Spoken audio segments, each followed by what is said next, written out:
All right, guys. Let's start. Welcome everyone to today's workshop. So today we're really lucky. We have Casper Mai, co-founder of Polimec. He'll be given a workshop on decentralization, regulatory compliance, and fundraising. If you guys haven't heard of Polimec before, they're doing some really cool stuff with Deloitte. They're bringing real-world use cases of their technology. So yeah, I'll drop the link to that in the chat. But yeah, let's welcome Casper.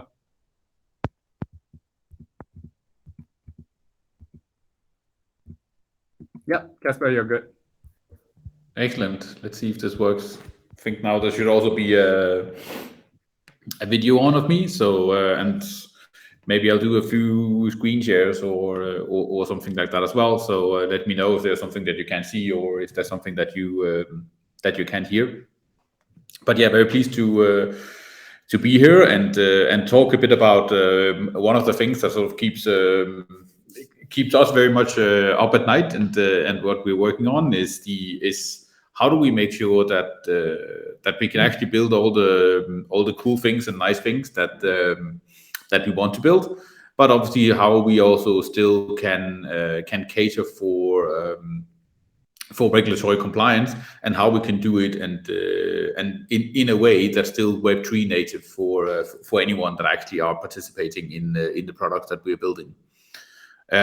So just a very high level on Polimec and on myself, so you know sort of the background. I think Elton just pushed the link for our latest Medium post. So we announced last week on Decoded our partnership with Deloitte, where we actually get Deloitte to issue KYC credentials directly on the Guild platform, and we are using those ones to manage users on Polimec and enable fundraising for any kind of Web3 based startup directly on a permissionless parachain once Polimec is live later this year. So that's sort of the sort of background that I'm coming from. I was previously also involved directly as CFO for Web3 Foundation, so been in the Polkadot ecosystem for more than 4 years at the current time. But what we're really keen on right now is actually helping a lot of the early stage startups of figuring out how to actually do the fundraise to make sure that the good tech and the good ideas that everyone comes up with in the ecosystem, that we also make sure that there is a Web3 native way of gathering funds for those ideas. And this is basically what we're doing on Polimec. And yeah, if anyone is sort of looking for how to raise funds and how to do these things in a more detailed way, then our white paper and light paper is available on our website. And of course, we're always available for discussion on how exactly this would look like once Polimec is live later this year. But one of the things that is highly relevant currently is definitely looking at regulatory compliance. So I'm sure all of you have read, or maybe you got tired of reading about it, a lot of the regulatory crackdown on crypto that we see in the US currently. And obviously we also saw last year a lot of the issues on a lot of the centralized intermediaries, especially in the US, of basically not delivering what they were supposed to be delivering, and all of a sudden you can see companies that are branding themselves as crypto companies going bankrupt because maybe they were not really crypto companies, but they were more of like intermediate centralized service providers in the middle, so some kind of intermediary. And I think this is what we see now when we look at the entire regulatory landscape of crypto, is that when you look at the politicians and opinion leaders, a lot of them is looking at the intermediary steps in the same way as they're looking at the true crypto projects and crypto protocols.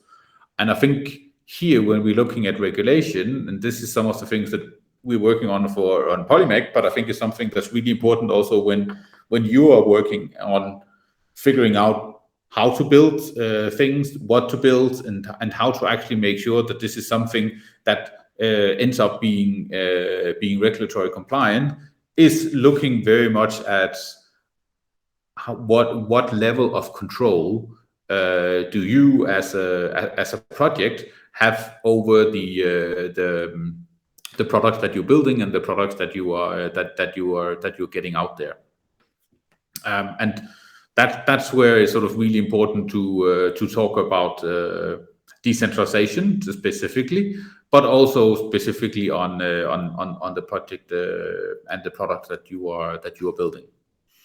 So, what are some of the key things that are worth looking at here?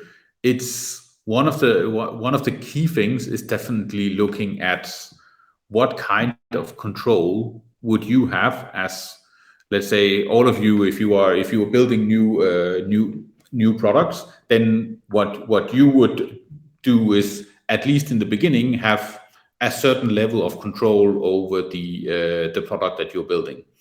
And looking at the regulatory side, then you would want to figure out a way of how do you actually make sure that you don't end up in a situation where you are having too much control over the product and the user is a lot reliant on what you're doing as a core team. And that's, I think, is one of these things that when we talk about what you can do on Polkadot, that Polkadot has some really good ways of making sure that you as a team can actually give up control, give it out to the community, and still have a way of actually updating your products through forkless upgrades and through the enablement of some kind of governance structure. If you're looking at the centralized intermediaries or other projects that we've seen had troubles with regulators, usually it's because there is very few people or a core team that has control over the product. And for certain business cases, this obviously makes a lot of sense. But then for me, that's not really sort of like the true ethos of crypto, right? I think the true ethos of crypto or blockchain or let's call it Web3 is much more of like, hey, let's give power back to the users, let's give power back to the individual. And I think for regulatory compliance, I think for me, this is like the first thing you have to think about for anything that you are building, of how do you build something that is sustainable in itself and is sustainable being managed by the users, and not something where there needs to be 1, 2, 3, 4 people or a small core team that needs to be in control to make sure that what you're building actually works. I think a good way of thinking about it as well is unstoppability. Like, what happens if you build something and then you launch it and you walk away? Would the protocol or the product that you're building, would it still be available if people want to use it, or is it reliant on you actually having to do inputs to make it work? And I think that's obviously, it's just a sliding scale, right? And sometimes when you are launching a new product, you need to sort of help it a bit along, but having the vision of figuring out how do you actually build things that can stand on its own and can stand the test of being unstoppable as a truly decentralized blockchain project. But of course, something that also you might need to update along the way, because let's face it, we are building software in some way or form, and software needs to be updated from time to time. But they're looking at the various models of how do you actually make an upgrade to the product that you are developing once you actually have it live out there. So that decentralization aspect is really important to keep in mind, and I think it's something that you need to keep in mind already from the outset, because the decentralization aspect would drive quite a lot of how you are actually building your project and how you are thinking about the value that the project delivers for your users. So I think keeping that in mind really opens up for a lot of possibilities, where you can say, as long as you have a product that is fully decentralized or have the vision of becoming decentralized over time, then you are quite far away of being, if not regulatory compliant, but then at least like, hey, you are not doing something that is that someone can say, hey, you are in control about what you're doing, but it's basically a decentralized protocol out there, and it's software. It's not one single person that is in control. One of the things you also can look at when you're looking at regulatory compliance is information asymmetry. In the investment world, one of the things that is key on the regulatory side is looking at, is there any kind of information asymmetry in the market? Are anyone that invests or uses a certain project, are they doing that because they have information that others doesn't have access to? This is usually what, if you are in a Web2 world, or in securities languages, or trade fi markets, what is referred to as like insider information or material non-public information. Key here is that if there is something that you think is so important that a few people have it and they use that to make decisions on, then you have a situation where you can say that a certain amount of people have information that others doesn't have. And looking at crypto projects and Web3 projects, if you have something where inherently you have people that would be able to make better decisions due to the fact that they have access to information that others haven't, then that is also what I will call a very bad fact for regulatory compliance.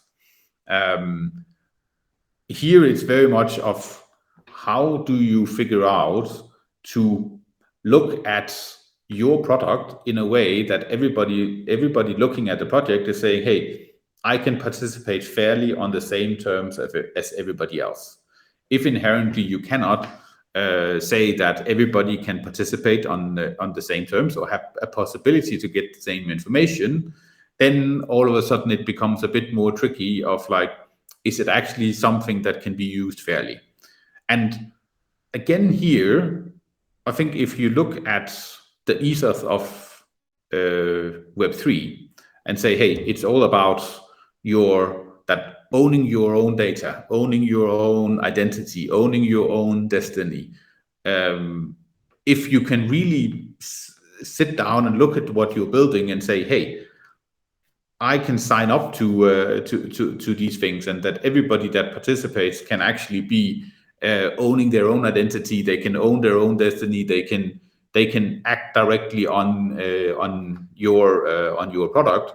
Then you are very far down the line of saying that it's something that would be considered at least not regulatory problematic, because as such it's open to anyone, and anyone can have access, and it's a fair access.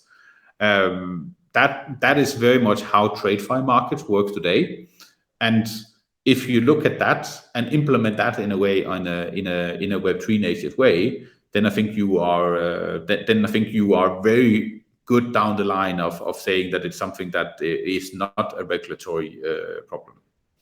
I think I was in Copenhagen last week for Decoded, and some of the discussions I had with quite a few of the participants is sort of, if you are building a product that you are not comfortable in going to your local regulator, knock on the door, and then say, hey, this is what I'm building, I'll tell you all about it. If you wouldn't be comfortable doing that, then you're probably doing something that you somewhere knows that, hey, this might be a problem.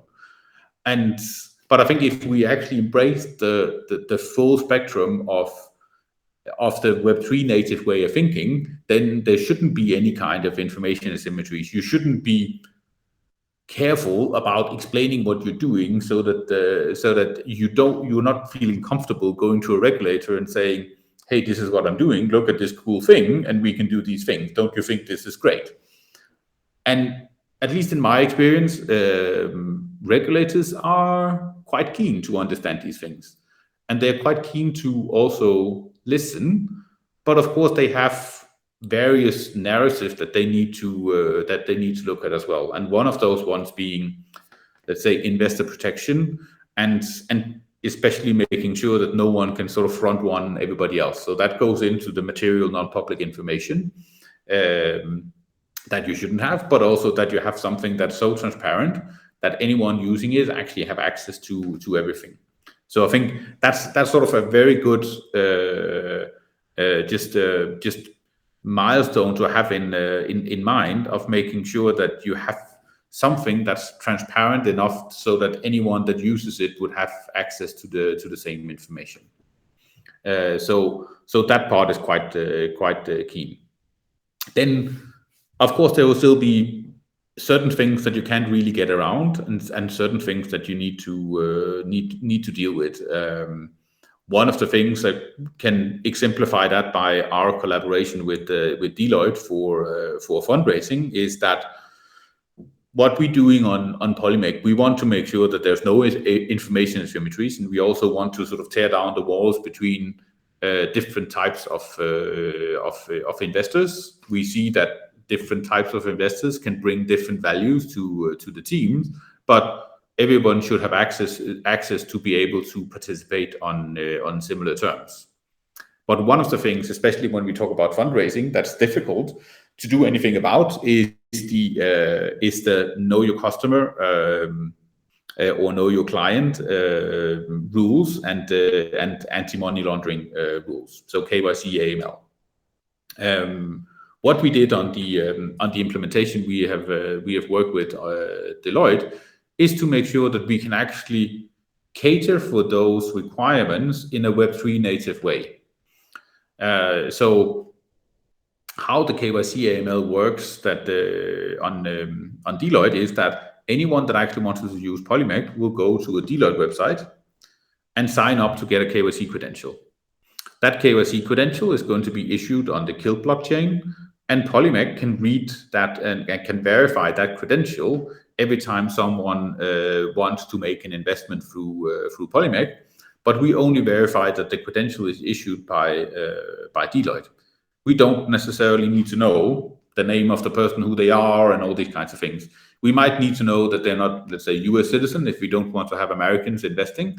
But that is fully up to the participant to say, hey, I want to disclose this to the team that is investing.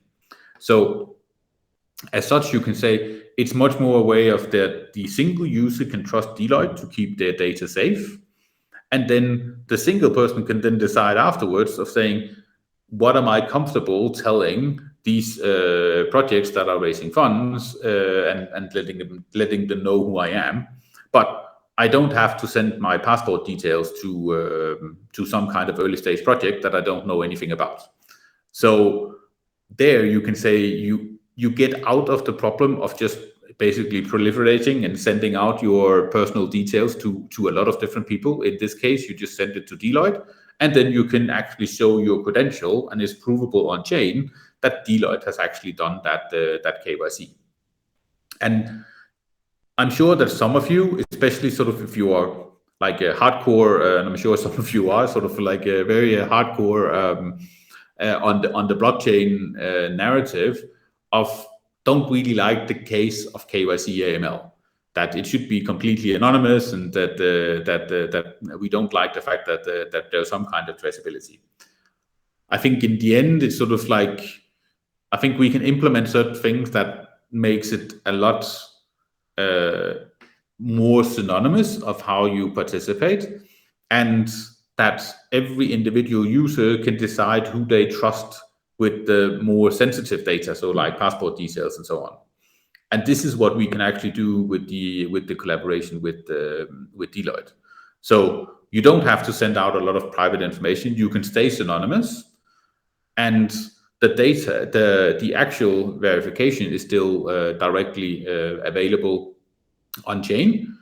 And if authorities at some point have a problem with it, then they would have to go to Deloitte, but they wouldn't be able to go through every single project, and the project would not necessarily proliferate your information to someone that they shouldn't, because Deloitte is the trusted party that owns all this. So for us, that's a way of saying, sure, we can do KYC, but we don't want to deliver our data everywhere. So you can choose as a user, say, I trust Deloitte, but I don't want to share my data anywhere else. And then you put a marker on chain that your credential is linked to your transactions. However, you're not sending out all your personal information all over the internet, but you are still adhering to the requirements of saying that if authorities have some problems around certain transactions, they will be able to see it online on chain on the blockchain that are utilizing the KYC AML, but they would not be able to see your personal details. So as such, it's not much different than if you're using a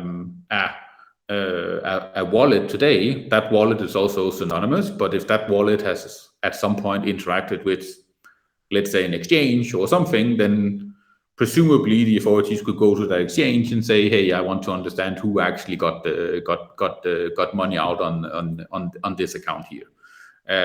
What we do with Deloitte is that it's much more transparent, and you don't have to give information to anyone else but Deloitte. So I think that's a way of thinking of basically turning some of these business models around. There's a lot of companies today that are making money on being sort of the gatekeepers of this compliance environment. But for me, that's very much non-Web3 native, because it sort of is still reliant on some huge centralized parties that are sitting and making a lot of money on that. In the end, what we're looking at is how do we give the user the possibility to say how they share their data, and I think that's some of the things of when you're thinking about what you're building, of think about how can you actually protect your users, like have the idea of investor protection and transparency. That will bring you quite a long way of talking about having if not regulatory compliance setup, then at least having something that you can say is so decentralized and so open and so transparent that authorities would say, sure, we can understand what you're doing, and there is no one here that is sort of like are in control over the protocol or the product. Hence, they can accept what you're doing as long as you're not opening it up for, and there's some kind of traceability via like KYC AML, so that people cannot use your product for, let's say, money laundering or tax evasion or stuff like that.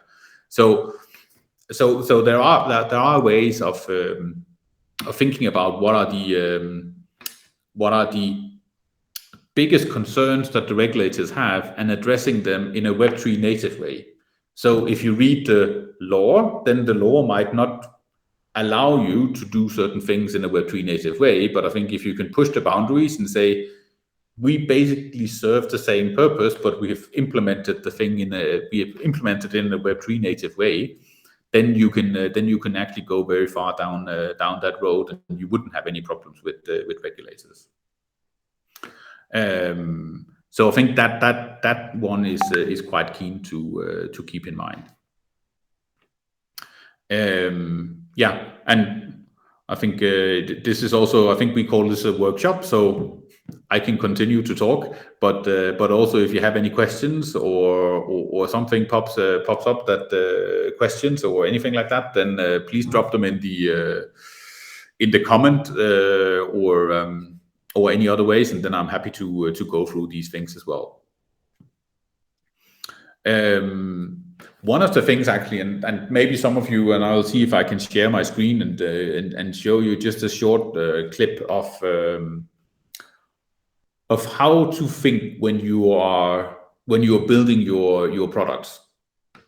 So I want to take it a bit back of because it relates a bit to what I've been talking about now when thinking about how do you do a compliant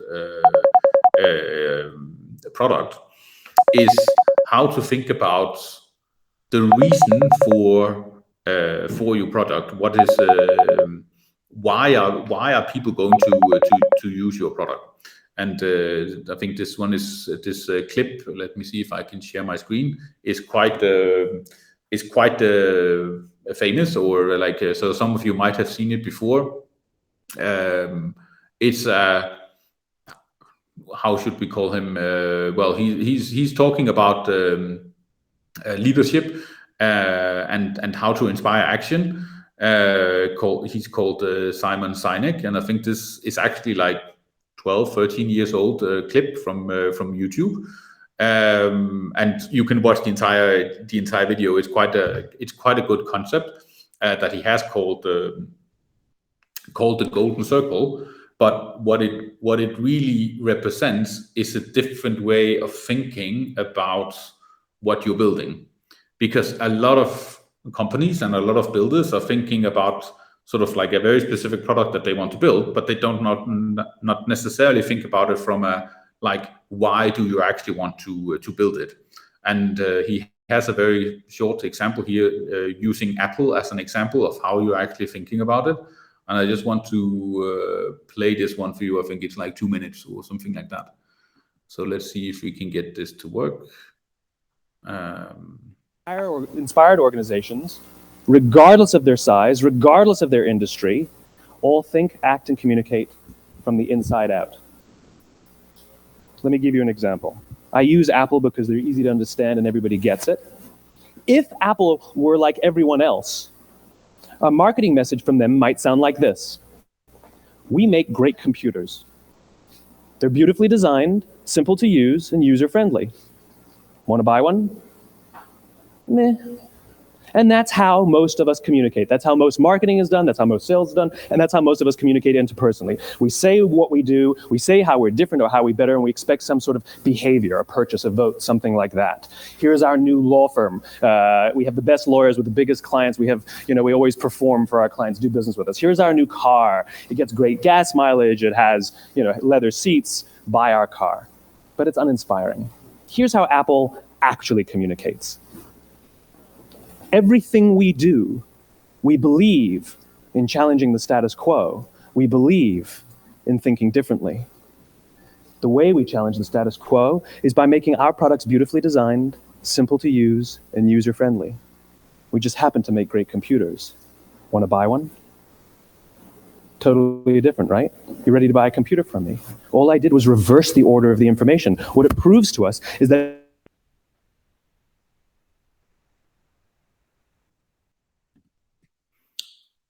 So I'm not sure how many of you actually knew about this before, but I think it really pushes a point of like thinking a bit about why you're building what you're building, and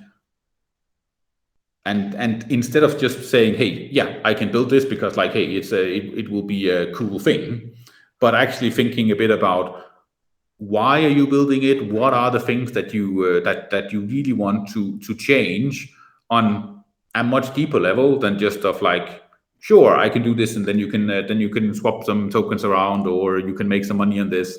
Because in the end, that's very much of like exactly what you're building is like. Okay, so it does this, and this is what you're selling. But thinking a bit about why people should use it makes, first of all, your product much more interesting, because people can understand why they want to use your product.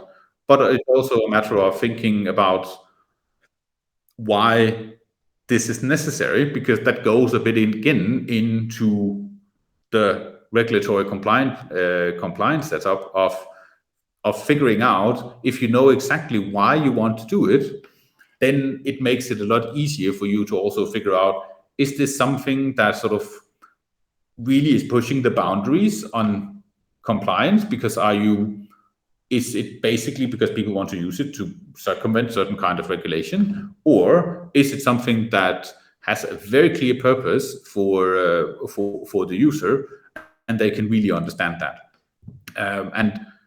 And for me, this is always a very good test of figuring out of are you building something with that people actually are passionate about using, because it gives them a very clear benefit, instead of just being able to say, yeah, you do these 5 steps, and then you can make some more tokens, or you can participate in something. And that, I think, is also very important for the for making anything that's compliant, but also thinking about it in a way of like, how do you make sure this actually is properly decentralized? Because again, decentralization for me is really one of the key things that you have to look at when you're looking at what you're building. If you are the secret sauce in your product because you have knowledge that you cannot code on chain, then potentially you have regulatory problems, because all of a sudden you are basically selling your knowledge to to other people, or your interactions to other people. But if you have something of saying, hey, I might have unique knowledge of how to build certain things, because I think this has a real world value for anyone, then you can then you actually build that part up and code that part, and make sure that you actually have a protocol that acts independently of your knowledge, but you put it directly in. I see someone has a question. So centralized currencies based on blockchain, where central can track token, avoid corruption. Some governments are already doing that. How to use this opportunity as a blockchain startup? So, yeah, good question. I think one of my problems a bit with the centralized currencies based on blockchain, I think is a bit tricky, because as soon as you have something that's centralized, then you usually have a few persons that can actually manage it in some way or form.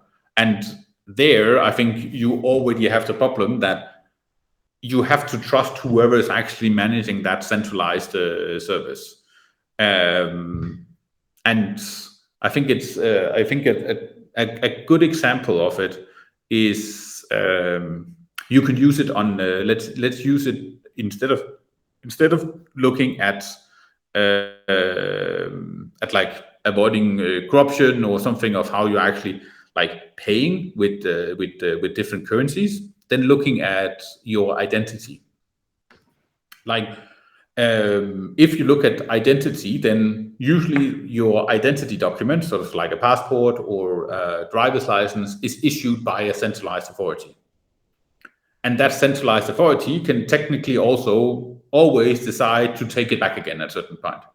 Completely arbitrary and completely up to them, right?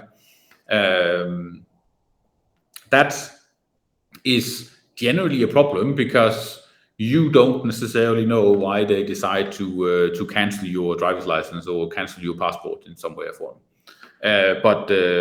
But what you can do on blockchain is that, and this is the technology we use on Kilt also for the KYC credentials, is that the KYC credential is issued to your on-chain identity. No one can take your on-chain identity away from you. And then these verifiable credentials are basically a trusted third party that is verifying your centralized issued driver's license or passport or something like that. So then the passport or the driver's license can still be cancelled by the centralized authority, but your actual credential on chain, no one can take that one away from you. So I think when we look at the centralized blockchains, I'm really not that keen on a centralized blockchain. I think if you want to do let's say a centralized currency in some way or form, we have that already. Like centralized digital currencies is there already. And I think you can mimic that on chain in some way or form, but I think a lot of the blockchains have to be decentralized and make sure that no one can sort of override what happens on chain.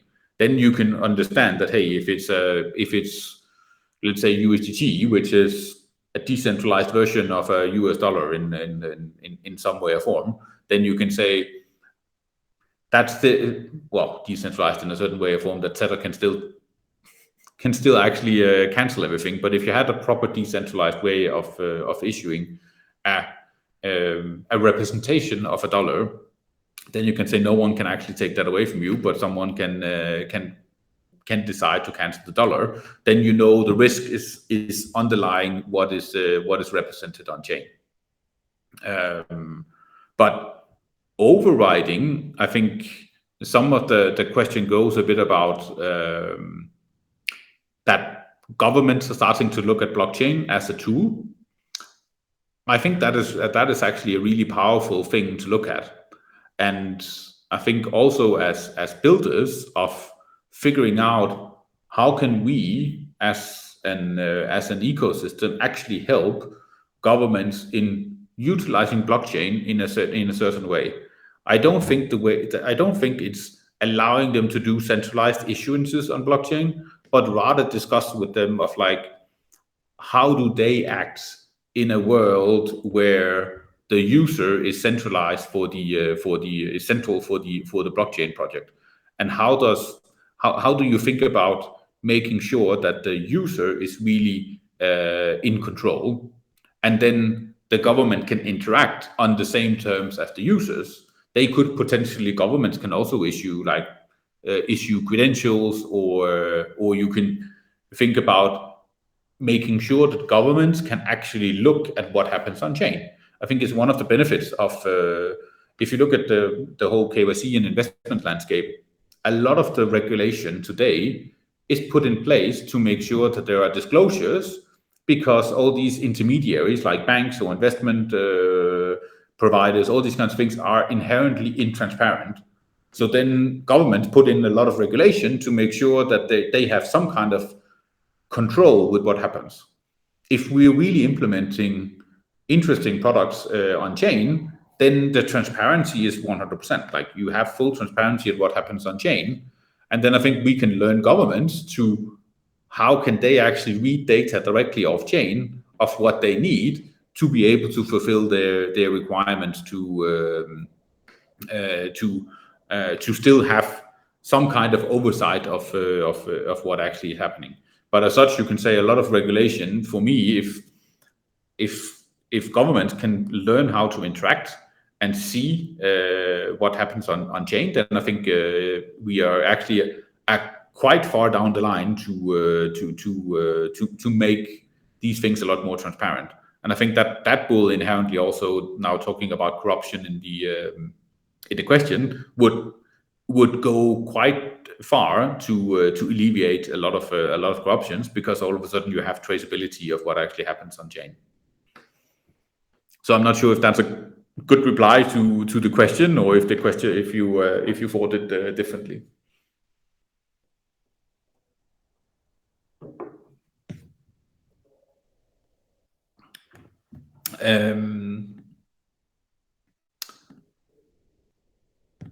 What else should be? So one of the things. Let me show you. Let me just share one of the slides that I showed at Decoded. Let's just say slideshow. Now I should be able to see this slightly bigger. So one of the things we are working with on Polimec is looking at what are sort of the problems that we are addressing when it comes down to fundraising.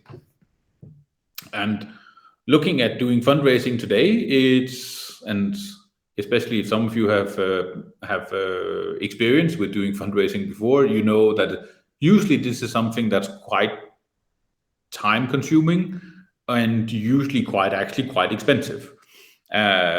So one of the things here in how we're looking at blockchain is how can we actually enable that to make it a lot easier.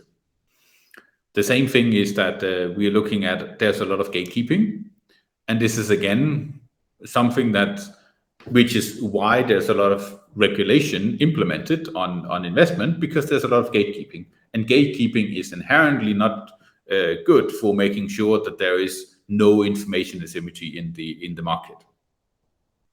And that again goes into, like, there are various centralized flaws when it comes to fundraising, because usually when you go down fundraising, then it's a lot of it is dependent on who do you know, and do you know someone who knows someone that invests in projects or something like that. So you end up having a lot of one-to-one discussions with a lot of different investors, and hopefully you find the right investors. What we are looking at is how do we actually take all these problems away, and how do we make investment much more transparent? For us, this is very much of the overriding narrative of blockchain, of making sure that we can democratize access to anything that's on chain. And I think there was a question now here as well of how do you decide if some specific data should be stored on chain or in a traditional database? That's actually an interesting question. I think we are a bit considering the same thing when we are looking at the fundraising landscape.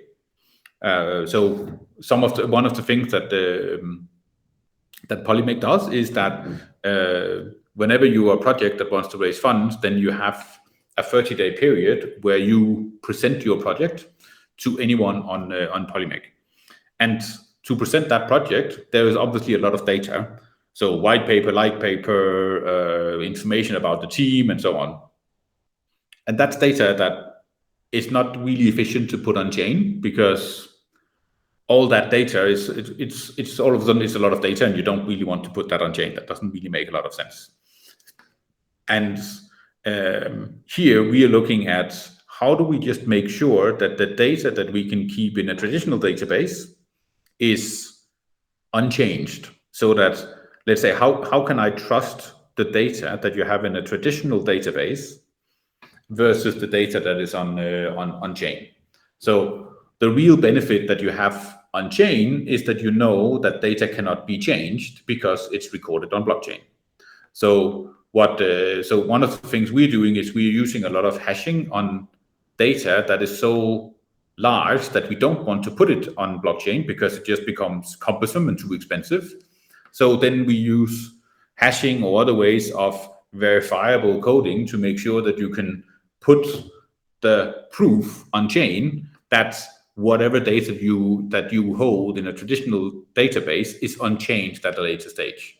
So I think it's difficult to say on the specific data on what you should store on chain or in a traditional database. I think what is mostly important is that you make sure that whatever you store in a traditional database, and that's usually due to size or maybe due to the sensitivity of the data, that you might not want to broadcast that to everybody, that you either hash it, encode it in some way or form that you can store the proof on chain, and that someone can actually then go in, get the data that you have in the traditional database and verify that this data is still the same, that where the proof of the data is on chain.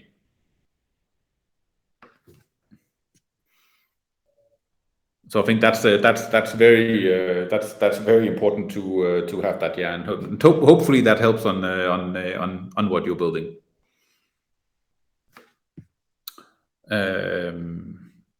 Not sure if there are other questions, but I would also make so now we are 2 persons from the Polimec team that are available for you if you have questions. There is myself, so obviously I guess also based on this presentation, it's a lot more based on the regulatory compliance side, the legal side, and the business side. and I'm very happy to have a chat with anyone on you on what you're building and provide inputs. But also, if you need more inputs on the more technical side, building on Substrate or any other way, then Leonardo or core dev on Polimec is also available, and I think you can catch him both on Discord or arrange a time with him on the Calendly link that's also, I think, somewhere available on Discord, and help you more specifically on the projects that you're doing. As such, you can say a lot of what I've been talking about here is very general, and you can say general. Make sure you decentralize everything. Make sure that you are building things that you can be open about anything that you're doing, and there's not sort of like hidden information somewhere that someone can use. And then I think being open to the fact that if you are building products that will help people making more efficient decisions, and that it's fully open and decentralized and transparent, then you would have a lot less problems on the regulatory side than anything else. So I think it's, for me, the overriding thing is, let's get rid of all this idea about having control and being intermediaries, because that's a recipe for disaster when you talk regulation. But let's make sure that we can actually build proper decentralized projects and decentralized tools for anyone to use.